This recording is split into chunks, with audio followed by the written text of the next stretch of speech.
Hello दोस्तों, क्या हाल है आप लोगों के। आई होप आप लोग बढ़िया होंगे। मैथ्सतान ऑफिशियल में आपका फिर से बहुत बहुत स्वागत है। तो आज हम अरिथमेटिक प्रोग्रेशन आज जो है हम उसकी कुछ और टिप्स और ट्रिक्स के बारे में बात करने वाले हैं, जिसमें हम प्रीवियस ईयर क्वेश्चन पेपर भी सॉल्व करेंगे, उसके क्वेश्चन भी सॉल्व करेंगे और शॉर्ट ट्रिक जो बहुत ज़्यादा इंपॉर्टेंट्स हैं, है ना, जितने भी इंपॉर्टेंट क्वेश्चन की शॉर्ट ट्रिक बन सकती है उनके ऊपर भी बात करेंगे। तो चलिए बिना किसी देरी के हम स्टार्ट करते हैं और एक सबसे अच्छी ट्रिक के ऊपर हम सबसे पहले बात करेंगे। तो चलिए सबसे पहला जो है वो हम बात करते हैं इनके ऊपर। पहली सबसे पहली प्रॉपर्टी क्या कहती है कि अगर किसी एबी में एस पी बराबर क्यू है और एस क्यू बराबर पी है, तो एस पी प्लस क्यू जो होता है वो माइनस पी प्लस क्यू के बराबर होता है। अब इसका मीनिंग क्या है, क्या होते हैं एस पी, क्या होता है एस क्यू और क्या एस पी प्लस क्यू क्या होता है।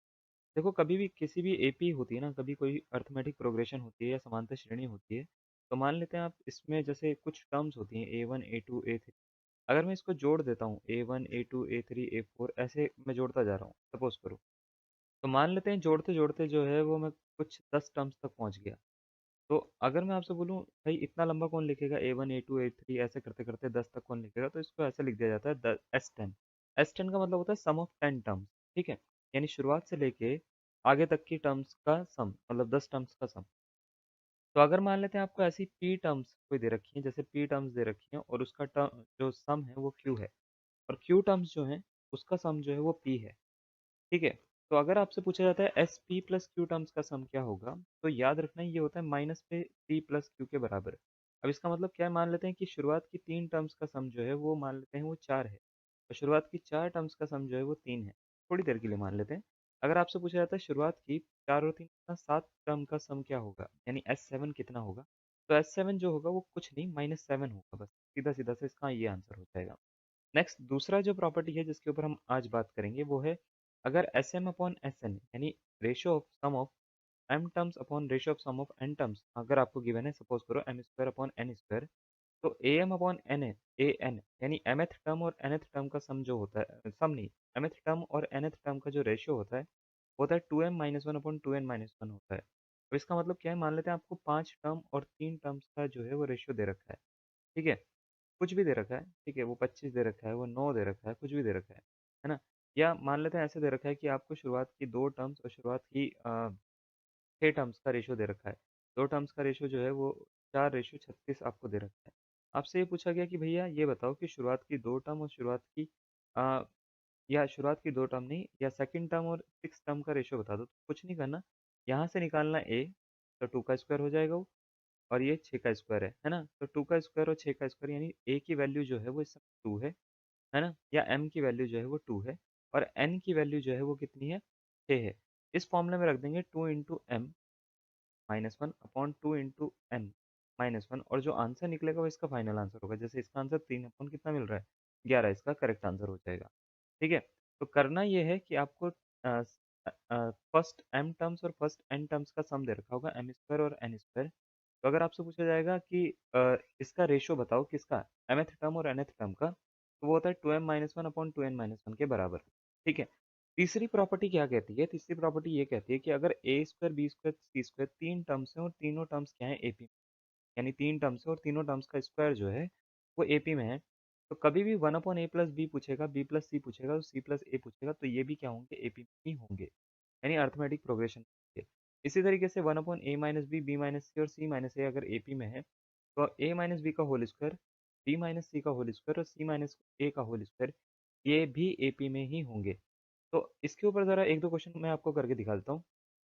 जैसे मान लेते हैं एक क्वेश्चन आपको ये दे रखा है कि सम ऑफ 56 टर्म्स, अगर मान लेते हैं किसी एपी में दे रखा है 155, सम ऑफ 155 टर्म्स जो दे रखा है वो 56 दे रखा है, तो बताए सम ऑफ 211 टर्म्स क्या होगा। ठीक है, 211 टर्म्स का सम क्या होगा। अगर किसी एपी में S 55 is equal to x 56 is equal to 155 दे रखा है, एस 155 इज इक्वल टू 56 दे रखा है, तो ये बताओ एस 211 कितना होगा। चार ऑप्शन आपको दे रखे हैं, 211 होगा, 422 होगा, जीरो होगा, या माइनस का 211 होगा। अब देखो यहाँ पे दो तरह के बच्चे होंगे। पहला बच्चा ये होगा जो इसको पूरा का पूरा सॉल्व करेगा, एस एन का फॉर्मूला लगाएगा। दूसरा बच्चा ये होगा जिसको पता होगा कि अगर एस पी बराबर क्यू दे रखा है और एस क्यू बराबर पी दे रखा है ना, तो एस पी प्लस क्यू जब भी पूछा जाता है तो वो माइनस पी प्लस क्यू के बराबर ही होता है। तो मुझे करना कुछ नहीं है। क्या दे रखा है, एस 56 बराबर 155 दे रखा है क्या, अब बोलोगे हाँ सर दे रखा है। अगर मैंने बोला एस 155 बराबर क्या 56 दे रखा है क्या? तो आप बोलोगे हाँ सर दे रखा है। क्या ये एस पी बराबर क्यू और एस क्यू बराबर पी के जैसा नहीं लग रहा, है ना? क्या इन दोनों को जोड़कर 211 आता है क्या? तो आप बोलोगे हाँ सर 211 ही आता है। तो इसका आंसर क्या हो जाएगा? माइनस का 211 हो जाएगा। ये ऑप्शन नंबर डी इसका क्या हो जाएगा? करेक्ट आंसर हो जाएगा। बात क्लियर हो रही है आपको? समझ में आया कुछ कि क्या बोला जा रहा है? चलिए बहुत बढ़िया। एक इसी तरह का क्वेश्चन मैं आपको करवाता हूँ। जैसे मैंने आपको बोल दिया कि किसी एपी में in an AP the ratio of the sum of first 5 terms to the sum of first 3 terms is 25:9। Find the ratio of fifth term and third term. ये आपको भी दे रहा हूँ मैं कि आप खुद भी कर सकते हो। मैं आपको सिर्फ 1 मिनट दूंगा इसको सोचने के लिए। आप सोचिए इसको और आंसर निकालिए। वीडियो पॉज करनी तो पॉज कर सकते हैं आप। ठीक है। पहला ऑप्शन दे रखा है 9:4, दूसरा ऑप्शन दे रखा है 9:5, तीसरा दे रखा है 5:, और चौथा दे रखा है 85:25। इन चारों में से कौन सा इसका करेक्ट आंसर होगा? आपको बिल्कुल सही आंसर निकालना है भाई। ठीक है, ऐसे नहीं कि कुछ भी निकाल देंगे। तो क्वेश्चन में दिया हुआ क्या है कि कोई एपी है, उसमें 5 टर्म्स का सम और 3 टर्म्स के सम का जो रेशो है, रेशो का मतलब डिवीजन पार्ट है ना, ये जो दे रखा है ये दे रखा है 25/9। क्या मैं 25 को कुछ लिख सकता हूँ? तो आप बोलोगे हाँ सर 5 का स्क्वायर 9 को। सर, बिल्कुल सही। तो अब आपसे बोला गया कि ये बताओ कि 5वीं टर्म और थर्ड टर्म का रेशो क्या होगा? ये क्या होगा? इसको सॉल्व करके क्या आएगा? तो आपको ये याद रखना है कि कभी भी ऐसा पूछा जा रहा है तो इसका मतलब क्या है कि ये कुछ ऐसा नहीं लग रहा कि ये देखने में ऐसा नहीं लग रहा कि s m upon s n दे रखा है ना, m square upon n square के बराबर, और आपसे a m upon a n पूछ लिया, यानी यहाँ पे 5 A5/A3 ही तो पूछ लिया एक तरह से देखा जाए तो क्वेश्चन। अगर a m upon a n पूछा जाता है तो इसके लिए एक तरीका होता है। तरीका क्या होता है? इसका फॉर्मूला होता है 2m-2n-1 के बराबर, है ना? तो ये वाला फॉर्मूला हम यूज करेंगे। आपसे पूछा जा रहा है A5/A3 बता दो क्या होगा, यानी रेशियो ही तो पूछा जा रहा है। तो ये होगा 2 × 5 - 1, है ना, अपॉन 2 × 3 - 1। बस इतना सा याद रखना है आपको। तो 10 - 1 और 6 - 1 कर देंगे हम। 10 - 1 कितना होता है? 9 अपॉन 5। तो रेशियो कितना हो गया? रेशियो हो गया 9:5। क्या? 9:5। ऑप्शन नंबर अगर मैं आपसे पूछूंगा कौन सा इसका करेक्ट आंसर है, तो आप बोलोगे सर ऑप्शन नंबर बी इसका करेक्ट आंसर लग रहा है। हल्के क्वेश्चन है, समझ में आने चाहिए आपको। आपको अगर ये समझ में आ रहा है तो बहुत बढ़िया हो जाएगा। ठीक है। आपको एक चीज़ पता होनी चाहिए कि अगर मान लेते हैं ये सब चीज़ें थ्योरम की यूज़ नहीं हो रही है, सपोज करो थ्योरम यूज़ नहीं हो रही है, तो बेसिक फॉर्मूला वही है एस एन बराबर n/2 2a+n-1 × d, है ना। इसको आप यूज़ करोगे और उसको सॉल्व करके फिर आंसर निकालोगे। या एस एन बराबर n/2 a+an भी होता है, ये वाला फॉर्मूला भी आप यूज करते हो सम निकालने के लिए। तो इन दोनों में से कोई सा भी फॉर्मूला यूज़ कर सकते हो। अगर आपको ये पता नहीं लग रहा है कि मैं क्या फॉर्मूला बोल रहा हूँ, क्या चाइनीज़ तो नहीं बोल रहा हूँ मैं, तो अगर अगर ऐसा लग रहा है कि आपको कहीं पे भी डाउट आ रहा है, तो शुरुआत की 2 वीडियो में बहुत अच्छे से मैंने इस फॉर्मूले को एक्सप्लेन करा है और चीज़ों को एक्सप्लेन करा है। क्या होती है अरिथमेटिक प्रोग्रेशन, क्या होती है ज्योमेट्रिक, क्या होती है इसके रूल्स, क्या-क्या चीज़ें हैं, सब कुछ बताया है। तो जाके एक बार ज़रूर देखिएगा। एक क्वेश्चन मैं आपको दे रहा हूँ, बहुत बढ़िया क्वेश्चन है ये, 2006 का क्वेश्चन है। क्वेश्चन में बोला गया है कि अगर if the sum of first 10 terms of an AP with first term p and common difference q is 4 times the sum of first 5 terms, then what is the ratio p ratio q. बहुत अच्छा question है। उसने बोला है कि कोई AP है जिसकी सम, जो पहली 10 टर्म्स का सम है, ठीक है, वो है 4 times sum of the first times 5 terms के। तो ये बताओ, अगर मान लेते हैं इसकी फर्स्ट टर्म जो है वो पी है और कॉमन डिफरेंस क्या है, वो डी डी की जगह पे क्यू है। ठीक है। तो ये बताओ कि पी रेशो क्यू क्या होगा, यानी आपसे एक्चुअल में ए रेशो डी पूछ रहा है कि ए और डी का रेशो क्या होगा। बहुत अच्छा क्वेश्चन है ये। आपको क्या लगता है कि इसका क्या करेक्ट आंसर होगा? आप चाहो तो इसको जो है ना, वीडियो को पॉज करके भी पूरा का पूरा सॉल्व कर सकते हो। 1:2 होगा, 1:4 होगा, 2:1 होगा या 4:1 होगा। चलिए इसको पूरा का पूरा सॉल्व करिए आप और अपने दिमाग में सोच लीजिए कि इसका क्या आंसर होगा। जो सॉल्व नहीं कर रहा है, जो खाली नोट्स बना रहा है, उसके लिए देखो मैं सीधा सीधा सॉल्व करके यहाँ पे आंसर दे रहा हूँ। S10 का फॉर्मूला होता है n/2। देखो एस एन वाला फॉर्मूला होता है ना, एस एन बराबर n/2। हम ये वाला फॉर्मूला यूज़ करने वाले हैं, 2a+n-1 × d। ये फॉर्मूला हम यूज़ करेंगे। देखो 10/2 है ना, और 2a यानी 2a, a की जगह पे क्या था, प्लस n-1 यानी 9 यानी 10-1, और d की जगह पे क्या है, q। क्लियर हो गया। 4 × 5/2 इसमें भी लगा दो, और 2a प्लस n-1 यानी 4 × d, d की जगह पे फिर दोबारा से q लिख दो, है ना, 4 × q। जैसे हम ये लिखेंगे 2 से देखो 2 कट हो रहा है, कट हो गया, 2 से 2 कट हो गया। अब 2 से 2 कट कर दिया हमने, और ये देखो 5 चौक होता है 20 और ये 10 है, तो यहाँ पे 2 बच जाएगा क्या? तो आप बोलोगे हाँ सर 2p बराबर मिल रहा है, 2p प्लस 9q बराबर मिल रहा है आपको 2 2 ज़ा 4p, है ना, प्लस 4 दूनी 8, 8 क्यू, है ना? तो अब हम करेंगे क्या, क्यू वाले एक साइड ले लेते हैं, पी वाले एक साइड ले लेते हैं, यानी ये 8 क्यू है, इसको इधर ले जा लो, माइनस का हो जाएगा तो 9 क्यू माइनस 8, है ना? और 2p जो है उसको इधर ले जा लो, तो ये हो जाएगा 4p माइनस 2। तो जैसे ही इसको सॉल्व करेंगे तो ये बनेगा क्या, ये बनेगा q बराबर 2p। तो आपको निकालना क्या है, आपको निकालना p अपॉन q। तो इस 2 को नीचे पहुंचा दो और इधर इसको पहुंचा दो, तो p अपॉन q कितना आ गया, तो ये आ गया 1/2। तो p रेशो q कितना आ गया, तो ये आ गया 1/2। तो अगर आपका भी यही आंसर निकला यानी ऑप्शन नंबर ए, तो बहुत बढ़िया, बिंगो, बहुत बढ़िया आंसर निकाला है आपने, बधाई हो आपको, है ना? पहली बारी में बढ़िया आंसर दिया, और नहीं दिया तो कोई बात नहीं, है ना? ऐसा कोई मुरझाने की बात नहीं है, ठीक है? हम सीखने के लिए आए हैं यहाँ पे इस चैनल पे, तो सीखिए बढ़िया से और समझिए इसको। मैं कुछ चीज़ें और बताता हूँ यहाँ पे अभी, थोड़ी बहुत चीज़ें। आपने पॉलीगन देखा है, पॉलीगन? हम बोलोगे हाँ सर देखा है। पॉलीगन होता क्या है कि कोई भी ऐसी फिगर जिसमें n नंबर ऑफ साइड्स है ना, तो अगर मान लेते हैं जैसे ये वाली एक फिगर है, इसमें कितनी साइड है, तो आप बोलोगे 1 2 4 और 5। तो ये जो फिगर होती है इसको बोलते हैं हम पेंटागन, है ना? पेंटागन।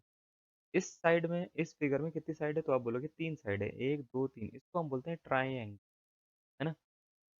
अगर मैं आपसे बोलूं कि भाई इस फिगर में कितनी साइड है, तो आप बोलोगे 4, इसको बोलते हैं हम क्वाड्रिलेटरल, है ना? क्वाड्रिलेटरल। इस वाली फिगर को क्या बोलेंगे आप? जी बहुत बढ़िया, इसमें 6 साइड है, इसको हम बोलते हैं हेक्सागन। आपका दिमाग पढ़ पा रहा हूँ ना मैं? हाँ ऐसे ही होता है, ठीक है? तो हेक्सागन बोलते हैं। तो क्या होता है कि जब भी हम पॉलीगन के ना इंटीरियर एंगल यानी अंदर के एंगल की बात करते हैं, जिसको हम बोलते हैं इंटीरियर यानी अंदर का एंगल यानी इंटरनल एंगल, तो इनका ना सम के लिए एक फॉर्मूला होता है। पहले मैं अगर आपसे पूछूं ट्राइंगल के तीनों एंगल का सम कितना होता है, तो आप बोलोगे 180, ठीक है? मैंने बोला क्वाड्रिलेटरल के चारों एंगल का सम कितना होता है, तो आप बोलोगे 360 होता है। चलिए मैंने आपको बोला पेंटागन के पांचों एंगल का इंटीरियर एंगल का सम कितना होता है, तो आप बोलोगे सर ये थोड़ा सा टफ है ना? थोड़ा सा टफ है, लेकिन हम फिर भी बता देंगे 540। मैंने बोला चलो ठीक है, कोई दिक्कत नहीं है, हेक्सागन के 6 एंगल का सम बताओ। तो आप बोलोगे सर ये तो आप टफ ही करते जा रहे हो, ऐसे तो आप बोल दोगे कि भैया हमारे पास में 20 साइड की फिगर है, उसके सारे एंगल्स का सम बताओ, हम कैसे बताएंगे? तो उसके लिए एक फॉर्मूला होता है, याद रखना, sum of all interior angle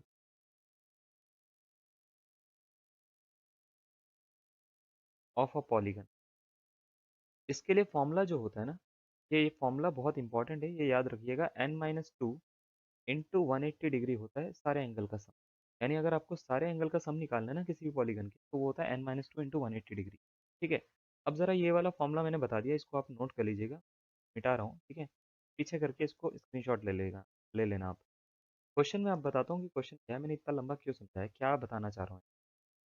question में ये बोला गया है कि the interior angles of polygon of n sides, कोई पॉलीगन है जिसमें कितनी साइड है, एन साइड है, आर इन एपी, उसके इंटीरियर एंगल जो है वो एपी में है। तो स्मॉलेस्ट एंगल जो है वो 120 डिग्री है, और कॉमन डिफरेंस जो है वो 5 डिग्री है। स्मॉलेस्ट एंगल यानी ए की वैल्यू दे रखी है 50 डिग्री, कॉमन डिफरेंस यानी डी की वैल्यू दे रखी है 5 डिग्री। उसके बाद बोला है how many possible values n can have, ठीक है? इसका मतलब यह है कि कोई पॉलीगन है जिसमें एन साइड्स हैं, अगर उसकी पहला एंगल, ठीक है, 120 डिग्री का हो और हर एंगल में 5-5 डिग्री का डिफरेंस हो, और वो एंगल जो है एपी की जैसा काम कर रहे हो, ठीक है? तो ये बताओ कि इसमें एन की वैल्यू क्या हो सकती है, यानी नंबर ऑफ साइड कितनी हो, 1 होगी, 2 होगी, 3 होगी, इनफाइनाइट साइड होगी। ऐसा कौन सा पॉलीगन होगा इसमें कितनी साइड बनेंगी? तो देखो, करने के लिए आपको ये समझ में आना चाहिए कि पॉलीगन का जो सम होता है सारे एंगल का, वो होता है n-2 हम इसका थोड़ा सा यूज़ करेंगे, और एस एन का फॉर्मूला भी लगा देंगे। एस एन का फॉर्मूला होता है n/2 2a प्लस n-1 होता है या नहीं होता? अब बोलोगे हाँ सर होता है, तो n-2 इंटू 180 डिग्री, ये लिख दिया हम। अब देखो करेंगे, ये इसको ना 2 को इधर शिफ्ट कर लेता हूँ। जैसे ही शिफ्ट करूंगा तो ये हो जाएगा n, और 2 इंटू ए की जगह पे मैं डाल देता हूँ 120, प्लस n-1 इंटू डी की जगह पे मैं क्या डाल देता हूँ 5 डिग्री। जैसे ही मैं इसको सॉल्व करूंगा तो ये बन जाएगा 180 की, पहले तो इससे मल्टीप्लाई कर दो और उसके बाद 2 से भी कर दो, तो 180 200 360 हो जाएगा, ठीक है? 18 दूनी 36, 36 दूनी 72, 720 या ये, ठीक है? और ये हो गया 240, ऐसे 5 माइनस करेंगे 235 एन, है ना? और ये हो जाएगा भैया 5 एन स्क्वायर हो जाएगा, 235 एन स्क्वायर, और 5 एन हो जाएगा जब मैं अंदर मल्टीप्लाई करूंगा, यानी इस एन के अंदर मल्टीप्लाई कर दिया, इसको 240, ऐसे ये 5 माइनस करा और ये 5 एन हो गया। ठीक है, तो हमने क्या करा, और 240 में से 5 माइनस करा, 5n² होगा फिर ये। ठीक है, तो ये हो जाएगा 5n² और 235n होगा प्लस 5n² है ना, is equal to 360n minus 20। करना कुछ नहीं है, उठा के ना सारा का सारा इधर लेकर आ जाओ, तो हो जाएगा 5n² और 235 में से 360 माइनस से 235 माइनस कर देंगे, 235 माइनस 5 मिला, 3 मिला, और ये 1 मिला, 135 जो ये आ जाएगा n, है ना। तो हमारा क्या है, 5n² माइनस का 135n और प्लस का 720 की या जीरो के। अब करना कुछ नहीं, 5 कॉमन निकाल लेते हैं इसमें, तो बाहर उधर पहुंचा देते हैं, ये हो जाएगा n² माइनस 5 नहीं 10 हो जाता है, 5 प्लस हो जाएगा 5 एकम 5, अच्छा कितना 7 2, है ना। तो 5 चौक 20 हो जाएगा, फिर 5 चौक 20 में 44 आ गया। तो आपसे पूछा गया है कि इसमें n की कितनी वैल्यूज हो सकती हैं, कितनी नंबर ऑफ साइड्स हो सकती हैं। n की वैल्यूज मतलब n में कितने नंबर ऑफ साइड्स हो सकती है ये नहीं पूछ रहा है, n की वैल्यूज कितनी हो सकती है, n क्या क्या आ सकता है, एक आएगा, दो आएगा, तीन आएगा, चार आएगा, कितने पॉसिबल साइड्स या कितने पॉसिबल आंसर्स हो सकते हैं।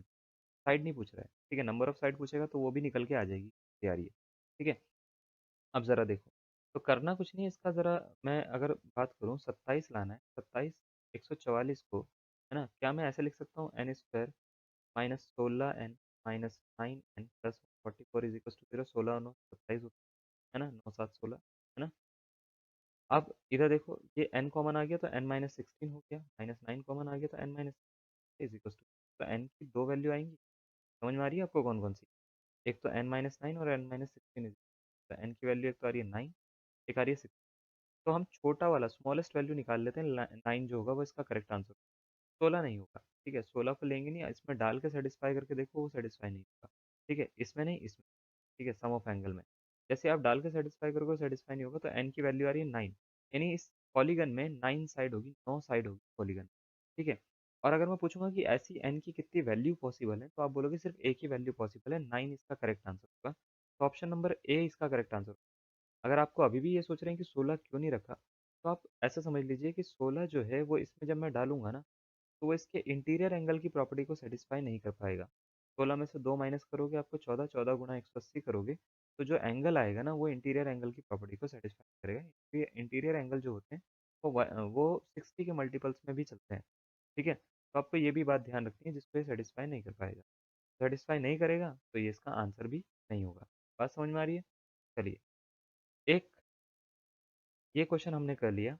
आई होप आपको इतने क्वेश्चन क्लियर हो गए होंगे। आगे वाली वीडियोस में कुछ अलग क्वेश्चंस के ऊपर आएंगे, जैसे ये वाला क्वेश्चन आपको दिख रहा होगा, बहुत अच्छा क्वेश्चन है, इसको किस तरीके से आपको सॉल्व करना है और इस टाइप के कितने कितने क्वेश्चन आते हैं, क्या क्या आते हैं, नंबर सिस्टम में कैसे क्वेश्चन जाते हैं, सब चीज़ें मैं इसको बताने वाला हूँ नेक्स्ट वीडियो में। तब तक के लिए बने रहिए हमारे साथ।